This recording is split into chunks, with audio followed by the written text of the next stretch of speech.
All right, folks, for this class, we are going to learn how to do reflected ceiling plans. And we've already made floor plans from scratch, and so it's literally the same process, but I figured I would just show you to make sure that if you ever have to do this from scratch, which you will on your final, and I think in the next exercise, you'll be able to know how to do it on your own. So again, as always, the template came with reflected ceiling plans. So if you look over here in the browser, you can see we already have a reflected ceiling plan in our exercise file. By the way, I didn't mention this, but we're working in the exercise file today again. So go ahead and open that up. And probably the first thing you should do is to save as. I'm going to save it really quickly, and I'm going to call it exercise 3 and hit save, just so that I don't accidentally overwrite my old file. In case you ever have to, I like to suggest that students save each step of their exercise file, simply because if something went wrong when you submitted your exercise and you need to come back to something to submit it, you always have a record of it. But if you want, you can just keep saving over your previous file as we progress through the exercise. All right, so the first thing I'm going to do is I'm going to come over here to the ceiling plans, and I am going to delete them. That way we no longer have ceiling plans. And we're going to redo it from scratch as a learning exercise. So if you remember, hopefully you remember, where do you go to make floor plans? Also, what do you need before you can make a plan view of any kind? What do you need first? Levels is the correct answer, right? So we already have our levels because we've created them already. So we don't actually need to worry about that portion. But now all we need to do is go to the View tab, and under Views is the Plan Views. And if you click that drop down, before when we made the roof plan, we used the floor plan command, but on this time around, we're going to use the reflected ceiling plan. So if we click that, we then get a list of all the levels that are currently in our project, and you can pick which one you want. So I'm not going to make one for the basement in this exercise, but I do want to make a reflected ceiling plan of the main floor. So I'm just going to select that and click OK. And there you go. There's your reflected ceiling plan. Now this is the same as all the other views that you make. You should take the time to clean it up, meaning we should turn on the crop region. So I'm going to turn that on, and I'm going to crop it down to just what I want to see on a sheet. There we go. Then I'm going to shut the crop region back off. And I'm also going to change the scale. By default, you can see it came in at 1/8 of an inch, but we've been placing our drawings on our sheets at 1/4 inch scale. So I'm going to change that. And there we go. I have my reflected ceiling plan. Now I can create a new sheet, 30 by 42, and we will name it. The numbers do eventually matter, and I'll get into this later. There are set standards. Every company has their own substandard, but there are generally accepted standards for what sheet numbers should contain what drawings. So, maybe the 200s are ceiling plans, the 100s are floor plans, the 300s are exterior elevations, right? So there's some generally accepted principles there, but then also whoever you work for, or if you start your own company, you'll have your own standards that you'll follow. For now, we'll just keep adding on where we left off. So we left off at the roof plan at 102. So we're just going to do 103, A103 here, and that's fine. So we're going to check, we're going to fill this out because that's what professionals do. They always make sure their title blocks are filled out. You can change the date if you want to. And then we're going to name the sheet. So this is a main floor, and we'll do ceiling plan. Sometimes it gets a little too lengthy to always call it a reflected ceiling plan. You can just call it a ceiling plan for short. All right, your name should still be there from the last time we did our exercise, and there we go. So the title block is filled out. Now all we have to do is take our view, which is over here under the ceiling plans. We're going to drag it and drop it right in the center. And if memory serves, I think we've been making these lines short, and I always like to put the tag more close to that. You can also take the time, if you'd like to hide the category of these reference planes, we can do that. Hide in view by category. There we go. Now I can right click and deactivate the view. And there we go. So now we have our reflected ceiling plan. Something that's disturbing me though is why don't we see the ceiling that's in this area? Let's go to a 3D view.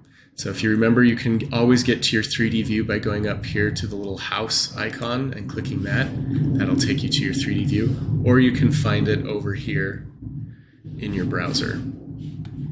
So I'm going to show you a new command.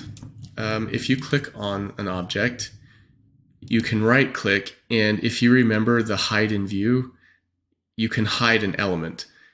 That will permanently hide it in the view. If you would like to just temporarily hide something so you can see behind it, but not have to go find it again and unhide it, you can do a temporary hide command.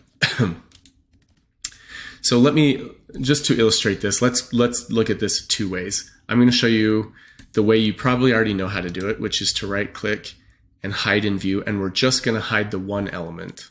So now it's gone, right? Problem is, if I need to see it again and get it back, there's not a real good way, because you can't see it to select it and tell it to be unhidden. So there is a view setting down here at the bottom that's called Reveal Hidden. Reveal Hidden, it's this little light bulb. You click that and you get this red border around your view, and it shows you the things that you've hidden in the view. So all you have to do once you see it from here is to select it. And then up here, you can see there's an unhide element command. So you can click unhide, and now it's no longer red but gray, and then you can turn the light bulb back off right here. Let's see, right here. And now it's back. So that's the long way to do it if you need to hide something. The problem is that method can be problematic if you're hiding a lot of things. It's sometimes when you reveal the hidden, it's sometimes hard to find the things that you've hidden and select them. For example, if I had hidden the roof and the walls underneath the roof, when I go into the reveal hidden to let me just show you. We will hide this element, and then let's hide these walls. Now if I want to get all of those back, I do the reveal hidden command, and now I can see my roof to unselect it, but now how do I select my walls? The roof is in the way again, and I can't get to my walls. So I'm just going to hit undo to get everything back, and I'll show you the alternate way.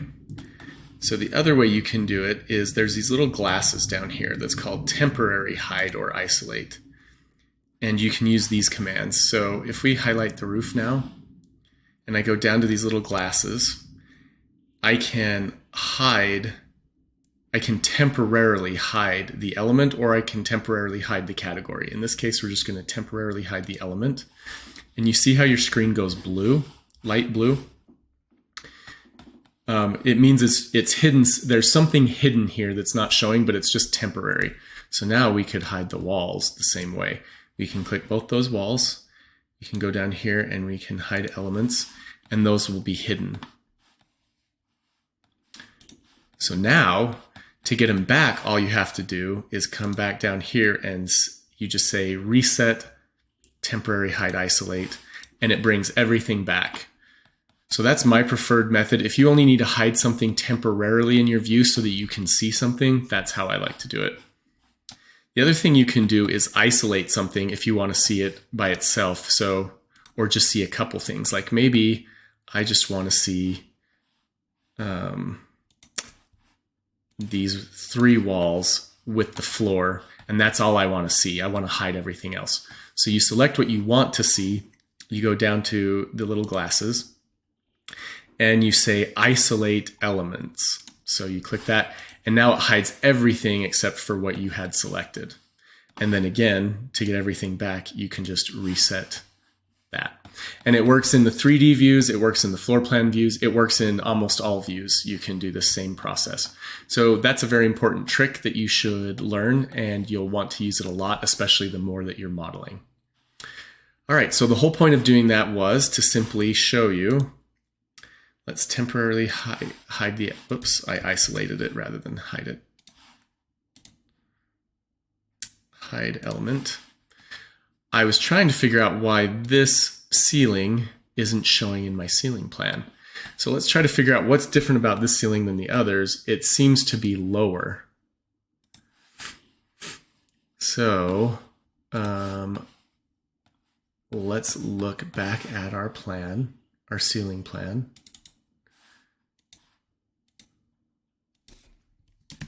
And you can see it's missing. So if it's lower, it's telling me, for some reason I can see these because they're higher.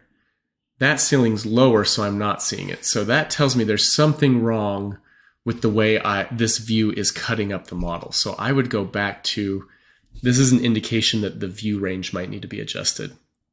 Now I'm doing this on purpose because I want you to learn, because you're inevitably going to come to me with questions on why isn't something showing in my view. Most often when something isn't showing in your view, it's either your view range that's wrong or your visibility graphics settings are wrong.